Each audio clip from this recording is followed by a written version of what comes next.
Bem-vindo a mais um episódio do podcast Eu, Antifrágil.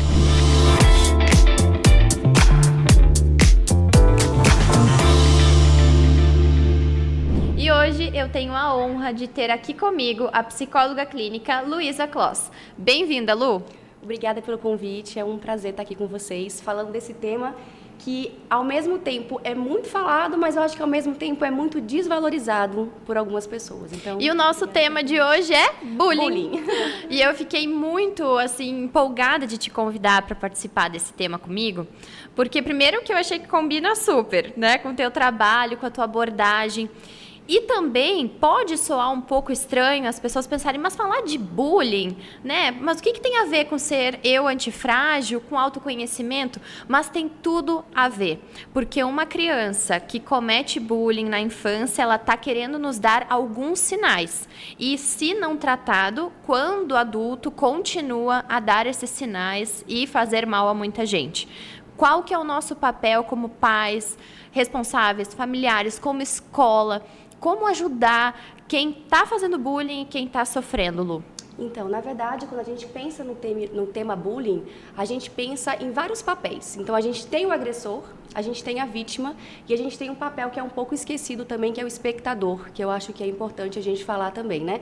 Então, o agressor, esse primeiro que você falou, ele merece sim uma visualização um pouco maior, porque a gente só foca na vítima, né? E esse agressor geralmente vai ser aquele adulto lá na frente que tem uma dificuldade imensa de socialização, aquele adulto agressivo, aquele adulto que vai praticando pequenas regras de conduta durante a vida dele. Então, furar o sinal de trânsito, cometer pequenos delitos e aos pouquinhos vai achando normal furar uma fila, né? É aquele mais agressivo em todos os lugares. Então, essa criança, ela precisa ser olhada com um olhar um pouco mais especial. E os pais, geralmente, julgam o agressor sem entender também por que ele está cometendo aquilo, né? Então, ele também é uma criança em sofrimento, o agressor. Ou porque o bullying ele também é cíclico, às vezes a criança passa de vítima para agressora, então ele pode ter sido uma vítima lá atrás e agora para se expandir, para se satisfazer, ele começa aquele ciclo vicioso dele. Para vingar, né? E a gente também tem que entender o contexto familiar, como que aquela criança é tratada na família, né? Como que os valores e a cultura da família é passada para ela ali diariamente, né? Aí a gente tem a vítima, que é aquela criança que geralmente ela tem um traço físico mais marcante, ou é aquela criança muito tímida, é aquela criança que é novata, né? Mas uma característica que dá segurança ao agressor é que aquela vítima ela não vai conseguir se defender. Então, isso engrandece o agressor e aquela vítima ela tende a ficar cada vez mais acuadinha, né? E por que muitas vezes os pais do agressor não dão o devido valor para a situação? Não dão. Eu acho que os pais, fica difícil para eles admitirem, talvez, a porcentagem de culpa deles, a parcela de culpa deles na criação e no desenvolvimento daquela criança, que fez com que aquela criança se tornasse mais perversa, mais agressiva. Vem de casa, Lu? É do contexto familiar? Pode vir do contexto familiar, uma imitação ali da rotina familiar, um menino que vê sempre o pai gritar com a mãe, vê se o contexto de violência, né, psicológica e verbal está presente, né? Pode ser uma questão já que a gente fala dos transtornos de conduta e de personalidade, que aí já não é só um fator ambiental, mas tem as questões genéticas por trás também, que deve ser observado. Então, tanto vítima quanto agressor, eles devem ser todos avaliados num contexto ali sociocultural e familiar, de maneira geral, né? E a gente tem o espectador, que a gente começou a olhar com mais cuidado agora. Não se falava muito dele há um tempo atrás, né? Eu tenho alguns pacientes que eles têm muito medo de sofrer bullying. Eles não são vítimas, eles não são agressores, mas eles vivenciam contextos de bullying na escola. E aí eles não vivem quem eles são realmente? Por medo? Por medo. Ficam travados. Ficam travados, ficam culpados porque não conseguiram defender o amigo no momento que o amigo precisava, não conseguem ser eles mesmos porque tem medo de uma retaliação, né? Então tem aquele espectador que assiste e nos ajuda, que vai lá e conta e denuncia, e meu amigo aconteceu isso, e tem aquele espectador que fica calado e vai sofrer, e ele também vai bater lá no consultório de psicologia depois, né?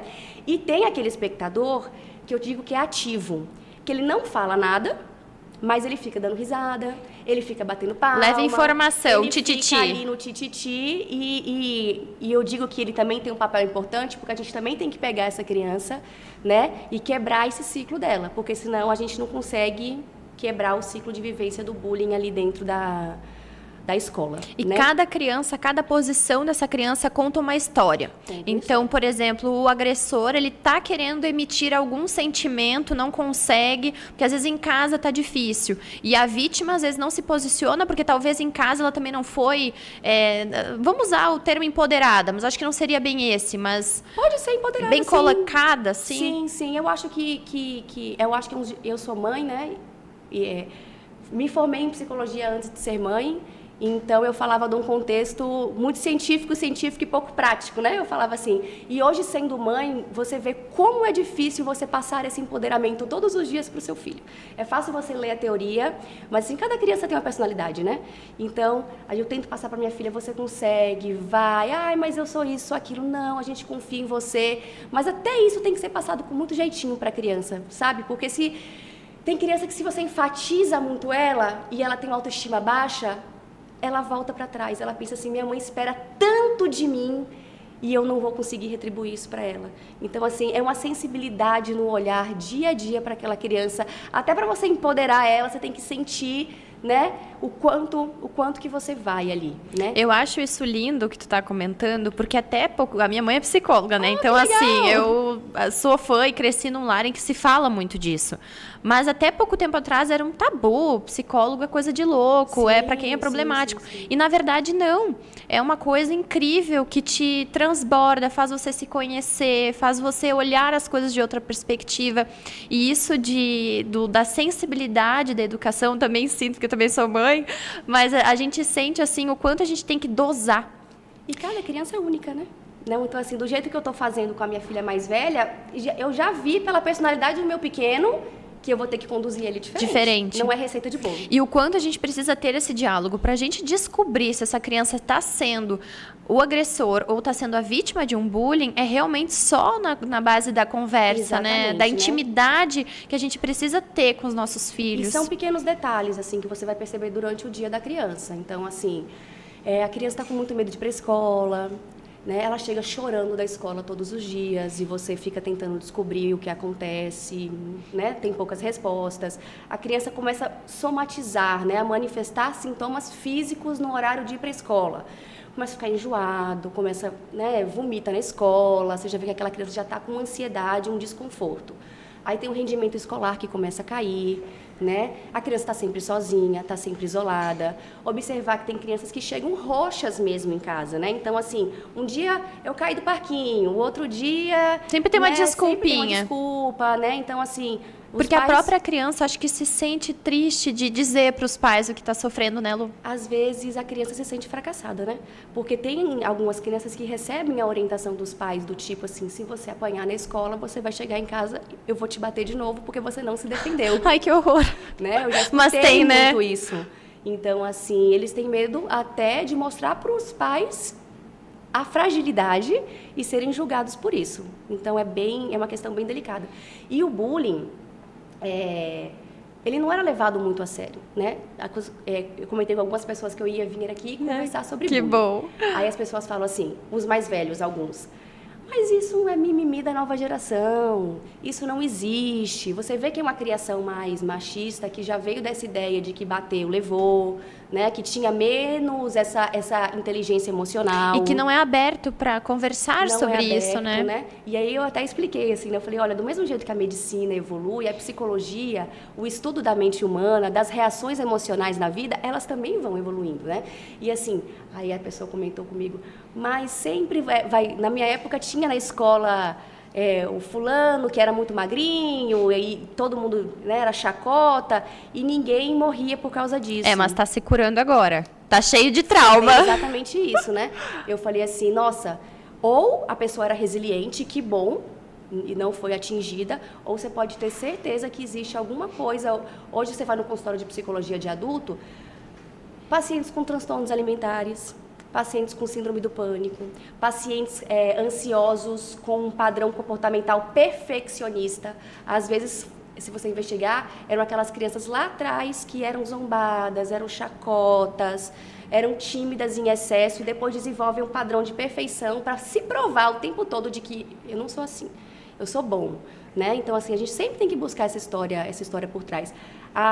O nome bullying, ele é muito recente, né? Assim, o nome surgiu a partir da década de 70, mas o bullying em si, que é a chacota, a zoação, a humilhação, a inferiorização, ele existe o tempo todo, né? Acontece que agora a gente está com um olhar diferenciado de que essa agressão é uma violência e não é uma brincadeira. Uhum. Quando eu trabalhava na escola, e as crianças vinham, né? Ai, tia, mas foi uma brincadeira, foi uma brincadeira. Eu sempre falava assim, quando eu brinco de alguma coisa, eu quero me divertir. Se a gente parte da ideia de que você está se divertindo e o seu colega está sofrendo, o seu colega está chorando, o seu colega está sendo humilhado, isso não pode ser uma brincadeira, né? Então, assim, isso é repetitivo e isso é intencional. O bullying se configura a partir disso, né?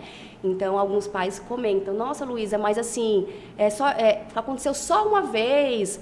Se aconteceu só uma vez, no intuito de uma brincadeira, a criança recebeu orientação e aquilo parou, existiu um conflito que ali se encerrou. Mas o bullying, ele realmente é repetitivo e intencional. E, assim, a intenção é de que a vítima sofra.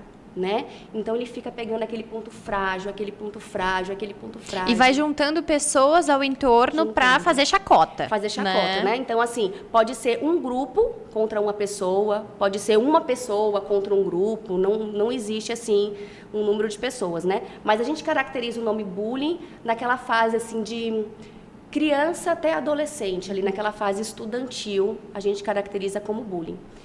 E eu até falo assim, o bullying é pouco valorizado, porque as crianças, às vezes, são pouco ouvidas, né?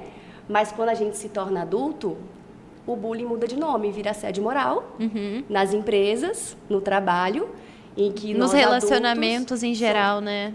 Assim, que nós somos, assim, inferiorizados no ambiente de trabalho, passamos humilhações, passível até de processo, né, em que aquela pessoa sofre assédio moral. O bullying é o assédio moral em uma outra faixa etária. E muitas vezes esse adulto que comete é um adulto que foi uma criança que ou sofreu ou cometeu também. Pode ser. E tá ali, continua dando sinais de que precisa de ajuda, né? Que precisa de ajuda, né? Porque se você já é um adulto em que é esperado que você tenha uma inteligência emocional, em que é esperado que você, né, saiba respeitar o seu colega, é esperado que você tenha empatia, e no seu ambiente de trabalho, depois de adulto, você tem a necessidade de ficar humilhando um colega, colocando ele para baixo a troco de você se satisfazer, você já vê que é uma pessoa que já é adoecida.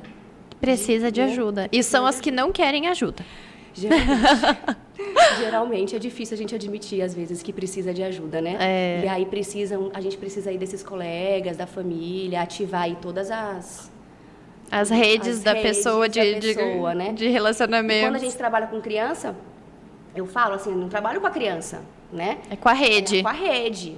E qual que é o papel, né? Porque a gente falou de pais, falou do agressor, da vítima, mas e os educadores, a escola, que é normalmente o ambiente em que o bullying acontece? Qual que é o papel deles? Todo colégio, ele tem uma psicopedagoga, uma psicóloga, tem essa estrutura? Não, infelizmente nem todas as escolas têm essa estrutura de profissionais para estarem ali trabalhando nesse contexto, né? Mas nada impede que as escolas se empenhem nesse projeto contra o bullying. Então, assim, é muito importante que as escolas tenham treinamento adequado dos professores, para que eles possam identificar na sala de aula. Porque mesmo que tenha psicóloga, a psicóloga não está na sala de aula o tempo todo, né? Então, assim, dar um olhar sensibilizado e capacitado para os professores, para os auxiliares.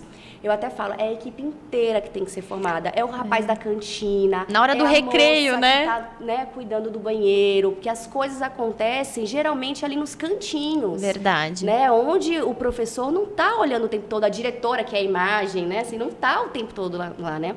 Então, assim, treinamento dos professores, projetos com os alunos a respeito de tanto valores de maneira geral, né, como ética, respeito, empatia, solidariedade, quanto trabalhos voltados ao bullying mesmo.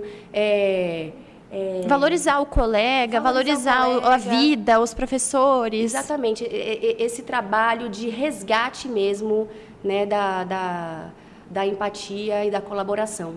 E, principalmente, para que eles tenham noção do quanto isso é grave para uma vida adulta. Né? Quanto isso pode gerar de transtornos emocionais, dificuldade de relacionamentos, inseguranças.